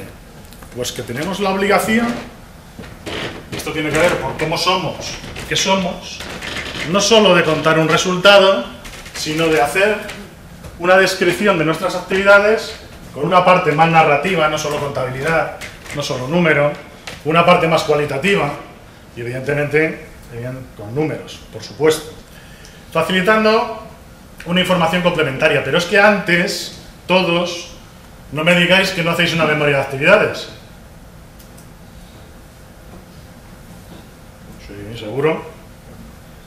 Extracontable, una información complementaria, en el cual decimos cuál es la situación de la entidad, ponemos datos contables, cualitativos, otros no tanto cualitativos sino cuantitativos, cuántos usuarios atendemos, al fin y al cabo, qué actividades estamos realizando y qué objetivos, al final, vamos alcanzando y qué recursos empleamos. Luego ya tenemos dos memorias que hacemos, pero es que hacemos una tercera y antes la ha dicho Luis, pero bueno, ahora me estoy adelantando y ahora la veremos. La anterior ley de fundaciones ya nos decía que teníamos que poner una memoria que contase si cumplíamos, si eres una fundación, claro, si cumplías con el objetivo fundacional. La ley 50/2002 lo que hizo fue dar un pasito más y mezclar presupuesto realizado y luego hacer una liquidación. Hice un plan de actuación. Plan de actuación que evidentemente lo que debe conseguir, o lo que debe contener, o conseguir, eso es lo que veremos, son qué es lo que voy a hacer, por tanto mis actividades, qué objetivos pretendo alcanzar con ellos, evidentemente, y cuál al final va a ser el grado de cumplimiento. Es decir, qué es lo que consigo. Primero digo qué es lo que voy a hacer, luego ejecuto y por último liquido y por tanto explico las variaciones, bueno, pues, que se hayan producido. Y la tercera memoria que yo decía antes, es que antes la decía Luis, es que si quieres estar en este régimen especial, pues además, aunque esté dentro de las cuentas anuales, Hacienda quiere que le cuentes solo lo que quiere que le cuentes, tendente a clasificarte ahí, y al final, bueno, pues, aunque son los mismos datos, pues te toca construir otro documento independiente, y esto lo habéis sufrido seguro, y presentar ese documento independiente en la casa de todos, en la agencia tributaria. Sobre todo, identificando rentas exentas y no exentas, que es lo que le preocupa, y si hay participaciones en mercantiles, todo ese material. Todo lo que tenéis ahí está contenido en la memoria de las cuentas anuales. Sin embargo, hay que presentarlo aparte. Bueno, todo no. El caso que sucede con el destino de los fondos que quedasen, si se disuelve la entidad, no está contenida ahí, pero vamos, es que si se disuelve yo creo que ya no vas a pedir el tratamiento fiscal diferenciado si lo estás disolviendo. Es que no lo entiendo, pero bueno, un poco desde el punto de vista estúpido. Por tanto, lo que tenemos es que nuestras entidades hacemos al menos 2 memorias y no 3. Una memoria, vamos a llamarla contable, la que va a las cuentas anuales, una memoria de actividades y la memoria que va al fisco. Las dos primeras, en cierta medida, con el nuevo plan se pueden fusionar y quedar en una única. Y digo en cierta medida porque, claro, la presentación tampoco es lo más amable para entregárselo a tu usuario. Ahora lo veremos. Los cuadritos que nos han puesto, si lo entregas al usuario y te dice algún improperio, como es lógico. Así que lo que tenemos ahora es que, bueno, pues estamos pasando de... ¿Qué suena? Voy a estar quietecito. De una época del presupuesto, algo que llaman plan de actuación, es decir, es algo más. No es simplemente un presupuesto, sino es hacia dónde va la entidad. Todos tenemos planes estratégicos. ¿Qué actividades hacer? Por tanto, lo que se trata del plan de actuación, ¿qué es? Poner música y letra. Es decir, ¿qué voy a hacer? Y eso evidentemente cuesta tanto. Evidentemente, lo que tengo que hacer es poner esos objetivos que preveo desarrollar en el ejercicio siguiente. Digo que lo voy a hacer y luego lo liquido. Tampoco muy complicado. El plan de actuación, ¿para quién es exigible? Bueno, lo primero hay que decir que es exigible para fundaciones. Las normas estatales de asociaciones no lo contemplan así, aunque sí algunas normas de comunidades autónomas. Bueno, el mare magnum de la normativa típico en este país. Y lo que sí dice el plan contable es que el resto de entidades, las que no son fundaciones, deben identificar y cuantificar los fines que persiguen en cada una de las actividades que realizan. Dicho esto así, bueno, pues es hacer algo, si no hacen lo mismo que lo de la fundación es muy similar, porque al final, bueno, dice, no le ponga a usted formato, no voy a entrar en la guerra con las distintas comunidades, etcétera, de que el formato que le gusta, pero usted tiene que presentar qué es lo que hace, valorarlo y liquidarlo. Y además debe presentar usted pues este tipo de detalles, medios de financiación de la actividad y recursos económicos empleados, los recursos humanos, ya sea asalariado, contrato de servicios y voluntariado, y el número de usuarios y beneficiarios. Esto es solo publicidad subliminal que voy a pasar.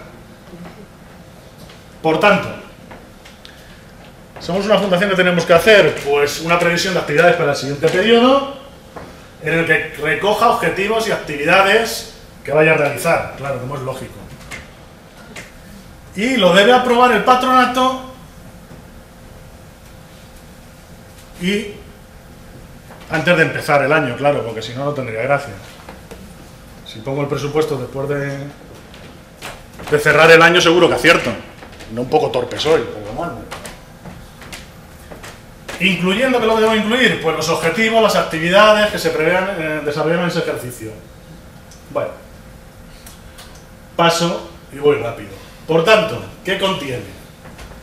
Actividades, objetivos y unos indicadores de lo que estoy realizando. Esto, desde mi punto de vista, esto es programación de toda la vida de Dios. Y es nuestro plan estratégico, plan de actuación, nosotros lo llamamos así, plan de negocio en una empresa. También le llamamos marco lógico, que nos gusta más eso. Y luego le ponemos los gastos y los ingresos y las inversiones y financiación. Es decir, lo que conocemos por un presupuesto más económico-financiero. Y esto es el plan de actuación que en nuestras entidades es un presupuesto normal, porque siempre ha contenido las dos partes. Y dicho esto, claro, tengo que poner las actividades. ¿Y qué es la actividad? No tenemos aquí ni día ni tarde para definir qué es una actividad.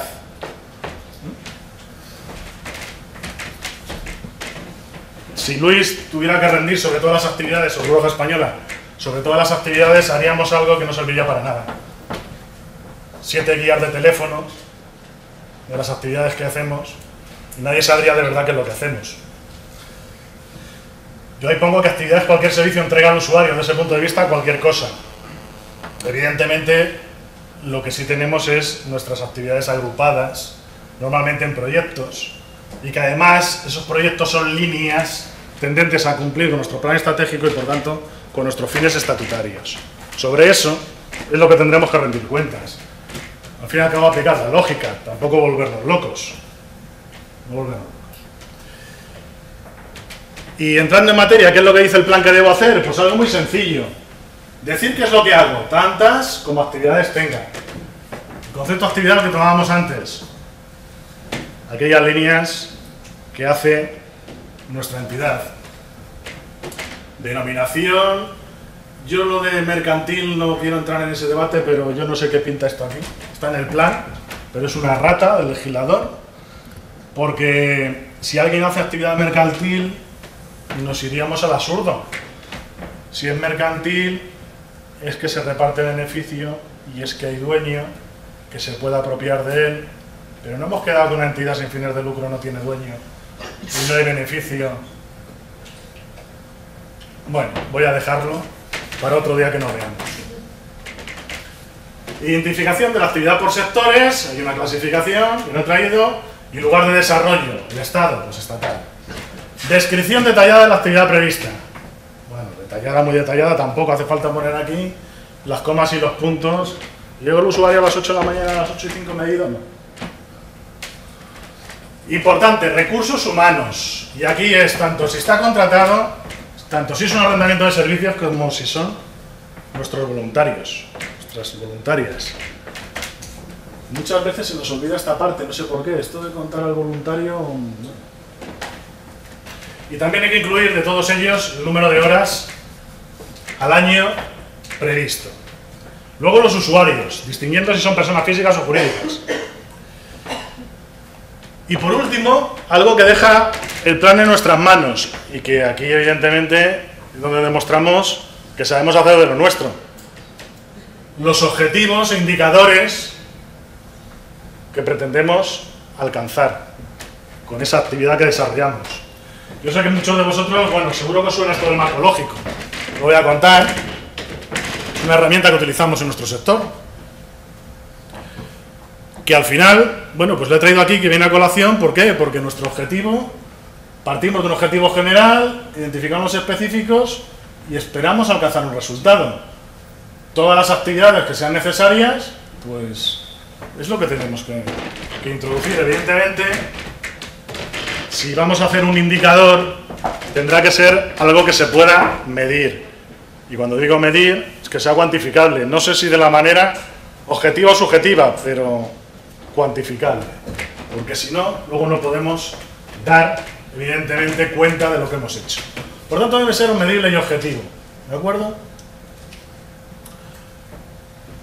Y lo que hacemos luego ya es presentarlo. Y aquí sí que viene el formato de toda la vida. Adiós, como diría... Pues mira, gastos, bla, bla, bla, bla, bla, bla, todos los gastos habituales. Ayuda monetaria y no monetaria, variación y aprovisionamiento de gastos personales por actividades. Todos, uno detrás de otro. Y aquello que no pueda distribuir, pues no imputa las actividades, evidentemente. Aquí habrá una bolsa de pequeños gastos comunes a todo que no hay manera de imputar a las actividades. Con todo esto lo que tendremos es el total del presupuesto por cada uno de los capítulos distribuido por las líneas de actividad. Y además, aparte de esos gastos, sí vamos a destinar otra serie de fondos a comprar inmovilizado o cancelar deuda no comercial. ¿Vale? Esto nos dará el total de recursos a emplear en cada una de las actividades y la suma total será la suma total del presupuesto de la entidad.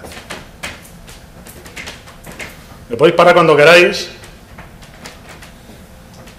si tenéis alguna duda.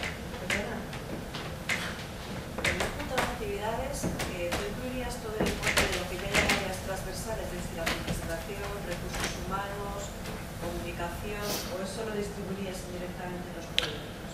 Yo lo distribuiría a los proyectos. ¿Por qué? Porque si no, no sabes de verdad qué te cuesta cada proyecto. Si los costes que tengo aquí son lógicos, si son ilógicos, lo que tenemos es otro problema. Es que tenemos que racionalizarlos. Si no los imputo aquí, lo que no sé es qué me cuesta cada proyecto. Y puede ser que en un proyecto yo tenga la sensación de que estoy destinando X fondos y estoy destinando X más no sé cuánto. Porque es el que consume la mayoría de los recursos. Todos los gastos que tengo yo transversales, Yo los imputo. ¿los distribuirías Yo- en un inductor pues hay casos, por ejemplo, los gastos del Consejo de Administración. Eso no lo vas a repartir a nadie. Hay determinados costes de gestión y administración que tampoco. Pues lo que te estoy diciendo, los gastos de... Si tienes... bueno, puedes tener alguna actividad que sea rendimiento de patrimonio, pero puedes tener aquí, por ejemplo, los gastos de gestión de la cartera de valores. Todo aquello que no sea lógico imputar a las actividades.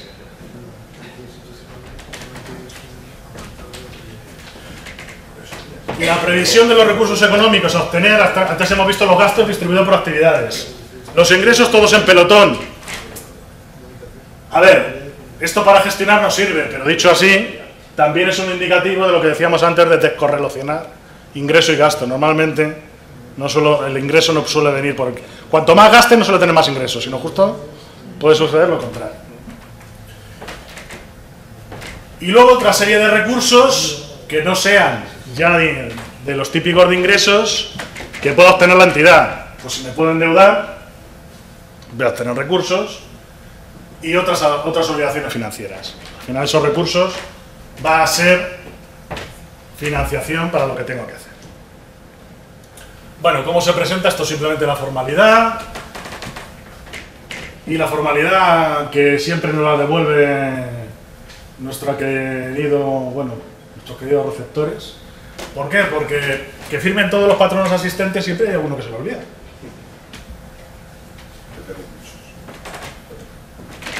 Y siempre viene devuelto aquello del protectorado. Bueno, ya va, ahí viene para acá, pero bueno. En cualquier caso, que es la formalidad, pero que la formalidad queda guerra. Y bueno, simplemente queda depositado. A partir de ahí, bueno, pues ya tenemos nuestro presupuesto, nuestras actividades, hacemos nuestra vida durante el año y luego lo que hacemos es liquidarlo. Pues liquidarlo también está recogido en la ley de fundaciones, tenemos que dar cuenta del grado de cumplimiento del plan de actuación indicando las causas de las desviaciones. ¿Vale? Con lo cual tenemos lo mismo que antes, pero donde hay datos ya vamos a poner una columnita más que es qué sucedió de verdad. Por tanto, tengo lo que hice, el presupuesto y lo realizado. Oye, y si hago nuevas cosas, nosotros que estamos ahora actuando ya en Filipinas, yo evidentemente el año pasado no era una pitonisa para saber que en Filipinas tenía que hacer allí un proyecto de ayuda humanitaria. Bueno, pues aquí, evidentemente, el proyecto será cero y en las explicaciones diré que es un proyecto sobrevenido durante el ejercicio. Aquello de que tengo que explicar por qué hice o no. Lo mismo sucede con las personas físicas, bueno, a partir de entonces lo que tenemos que hacer es dar cuenta de lo que hemos hecho y lo que hemos realizado. Esta va a ser muy interesante, en la medida en que pongamos unos indicadores que permitan gestionar. Porque lo que estamos diciendo es que mi objetivo, que lo mido así, pensaba hacer 5 y he hecho 3. O he hecho 22. En los dos casos he errado. Pues tendremos que ver por qué. Lo mismo sucede con el conjunto de gastos e inversiones, alguna de nuestras actividades, lo que puse, lo que he hecho.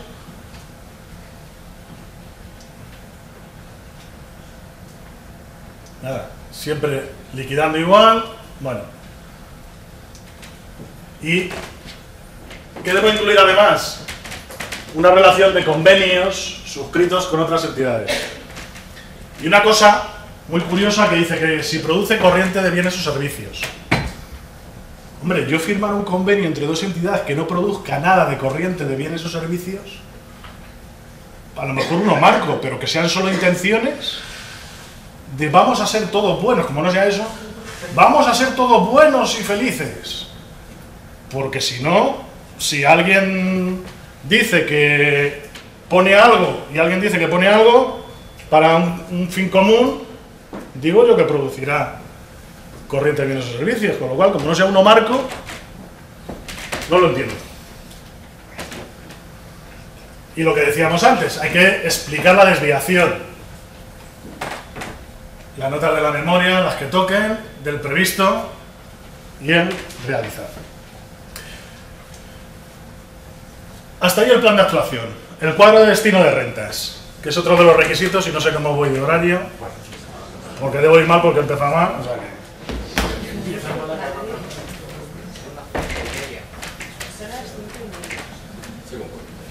Bueno, un poquito voy a seguir porque si no os dejo sin cuadro vestido de rentas. Bueno, ya viene de histórico. No nos equivoquemos. Al final, este cuadro lo único que pretende es decir, oiga, usted tiene un objetivo fundacional, haga de ese objetivo fundacional al menos el 70% en el caso de fundaciones. Ni más ni menos. Usted puede decir más. No pongáis tampoco el 100 porque si no, eso significa que liquidaréis en unos años. Como suena. Si os gastáis siempre al menos el 100%, la inflación se come un poquito el fondo fundacional, bla, bla, bla, bla, seguro. Allá cada uno.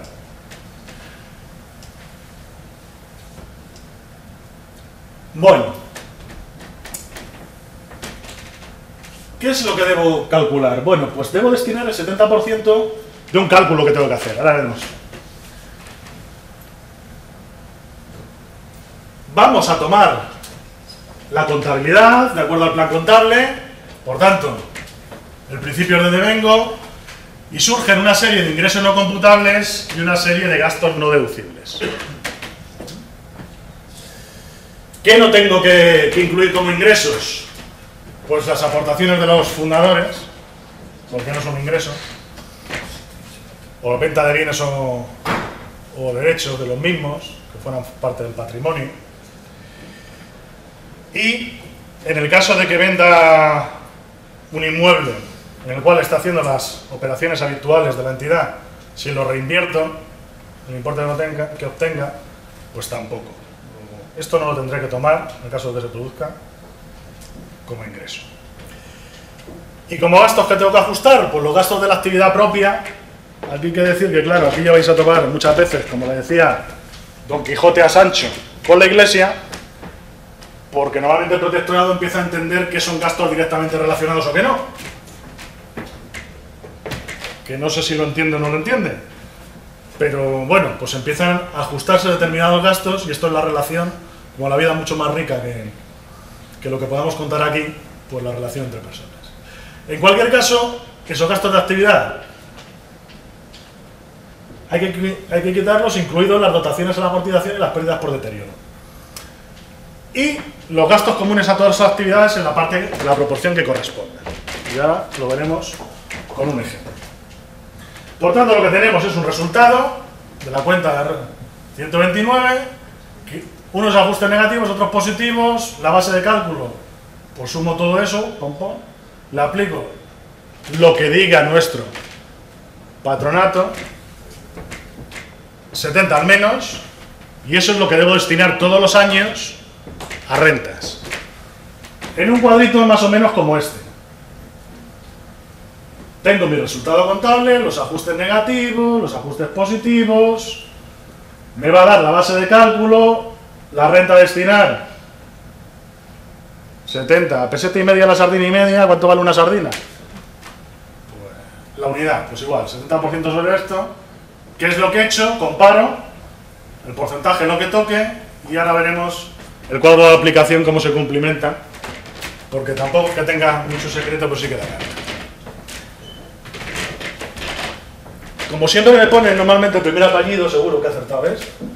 Yo siempre voy con el segundo, Azañón. Digo, padre tuve, pero madre, seguro. Así que no... Y un ejemplo, pues mira, la fundo ahora mismo, en el año 0, ponemos 20.000 euros entre todos los que estamos aquí, a la salida ya sabéis lo que tenéis que hacer, rascaros el bolsillo, tenemos que hacer la fundación, lo coloco al 5% y me gasté ese año, los gastos contables fueron 1.000 unidades. Y el patronato no dijo nada, con lo cual, pues, lo que diga la ley, pues ya está. ¿El cuadro de destino de rentas cómo quedaría? Repito, 1.000 de gastos, lo coloco al 5 por 20, pues mira, 20.000, o sea, 20 por 5.000, ¿cuál es? Pues el resultado 0. 20.000 al 5%, 1.000 de ingresos, 1.000 de gastos. Claro, para poner un ejemplo no iba a poner aquí con decimales. Luego la base de... Bueno, espera, que me salto. Ajustes negativos, no he vendido nada. Ah, bueno, sí, pero... Oye, ¿y si me han dado 20.000 euros? No, perdona. Que eso era la aportación al patrimonio, no los cuentes aquí. No. Eso no. Vale, entonces no, aquí 0. Y positivo, me gasté 1.000. Antes decíamos que todos los gastos, incluyendo amortización, pues todo, sale. Pues 1.000. 70%, 700. ¿Cuánto he hecho? 1.000, ¿no? Luego he destinado al 100%. De 1.000 he dicho 1.000, pues nada. En el siguiente año me compro un inmovilizado por 200. Los gastos contables fueron de 650 y claro, amortizo ese bien y ya tengo 50 de amortizaciones. Sigo teniendo unos ingresos de 1.000 y el patronato no ha decidido nada nuevo, o sea que... ¿Cómo quedaría? Pues el año 1 lo que quedaría es resultado contable 1.000 menos 650, 350. ¿Sí? Gastos contables 650. 350 más 650, 1.000. Debo destinar 700. ¿Cuánto he destinado? Aquí es la variación. ¿Cuánto he destinado a fines? ¿Cuánto he destinado? Me he comprado un inmovilizado y he hecho unos gastos, pero claro, si sumo el inmovilizado y luego las amortizaciones, estoy haciendo un poco trampa, porque claro, aquí lo sumo una vez, luego lo sumo otra vez y lo sumo 2 veces. Luego, ¿cuánto he gastado? Pues 200 del inmovilizado y 650 menos 50, 800. ¿Lo veis? Pues a 800, lo cual es el 80%.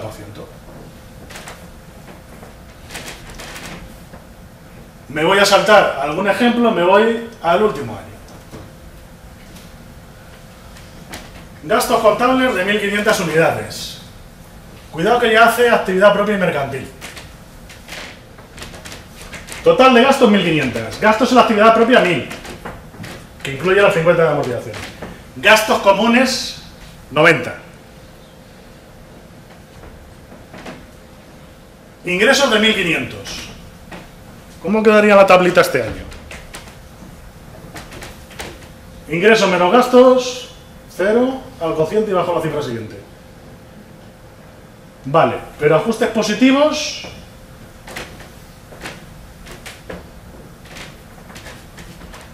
$1.000 de gastos y los gastos comunes aquí no dice cómo repartirlo la ley, pero oye, siendo lógico, si tengo 1.500 de total y 1.000 en la actividad propia, significa que 2/3 son de actividad propia, por tanto los gastos comunes, 2/3 de 90 son 60 o 1.060.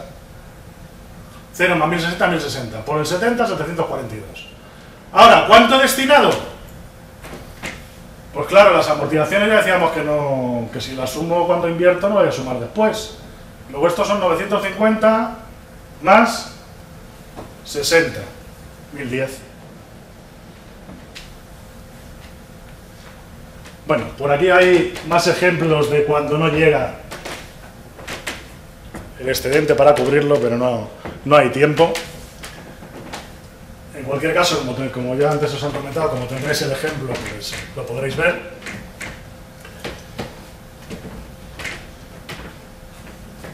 Los recursos aplicados en el ejercicio, ¿qué es lo que se considera recurso? Antes lo hemos visto. Pues los gastos, las inversiones, no las dotaciones a la amortización. Importante, si se financia con subvención en capital, el recurso se aplica periodificando en la vida del mismo. ¿Vale? Si compro una máquina, dura 5 años, es consumación en capital, voy a aplicar la quinta parte cada año. Y si se financia con deuda, en la parte que devuelva la deuda. Esta sería la tabla. Por tanto, para los recursos aplicados lo que tenemos son los gastos en cumplimiento de fines y las inversiones realizadas en el ejercicio, fondos propios, subvenciones, donaciones, llegados y deuda de este año o de anteriores. Si estoy devolviendo el préstamo del año anterior, este año tendré una parte. Ahí. ¿Os acordáis de las 200 unidades monetarias que teníamos? Pues veámoslos con ejemplo. En el año 1 aquel, pues mira, 50 euros con carga al bolsillo, 50 euros con carga de una donación específica y 100 euros con un préstamo al 5% de interés. Podría darse, ¿por qué no, no? Pues, ¿qué es lo que imputaríamos?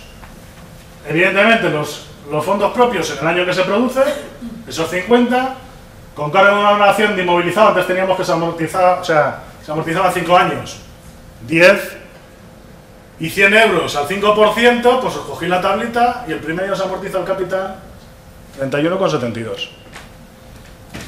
Por tanto, lo que quedaría eran 600, si acordáis, de la tabla que traíamos, 50 por un lado, 10 por otro, 31,72.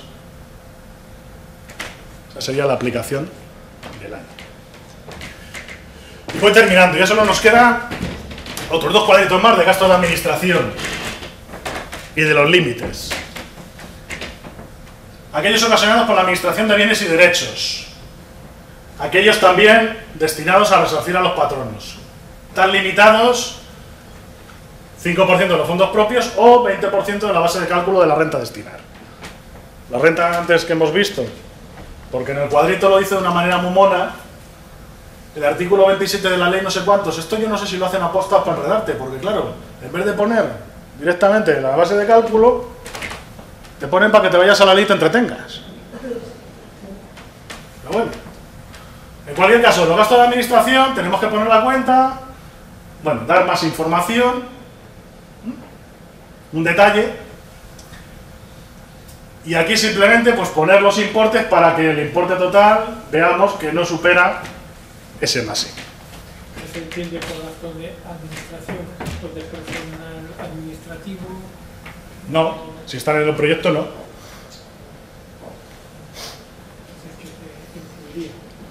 Yo si los tengo en el proyecto no, pues los... Mira, por ejemplo, una pelea que tengo con una de las 4 fundaciones que tenemos. Los servicios bancarios siempre se los llevan aquí. Yo tampoco sé por qué en concreto, pero sé que si no ponen los servicios bancarios te los devuelven. Con lo cual, como eso ya sabemos, bueno, los psicólogos tenían una parte conductista, ¿verdad? Sí, ¿verdad? Pues eso. Pues como te lo devuelven, lo tomas. A ver, gasto de gestión y administración, aquí lo que dice, por la administración de bienes y derechos.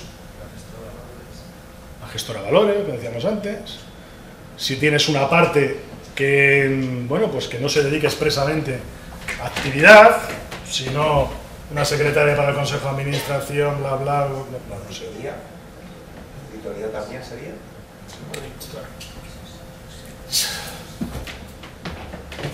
Yo no la pondría, pero no. Yo la imputaría. Pero estas son las indefiniciones de que luego la vida misma, esto es como la vida misma, lo que decía antes. Luego ya uno probando con su respectivo patronato, porque esto no siempre es igual. Yo dependo en concreto de 3 y en los 3 lo hago de manera distinta. O sea que...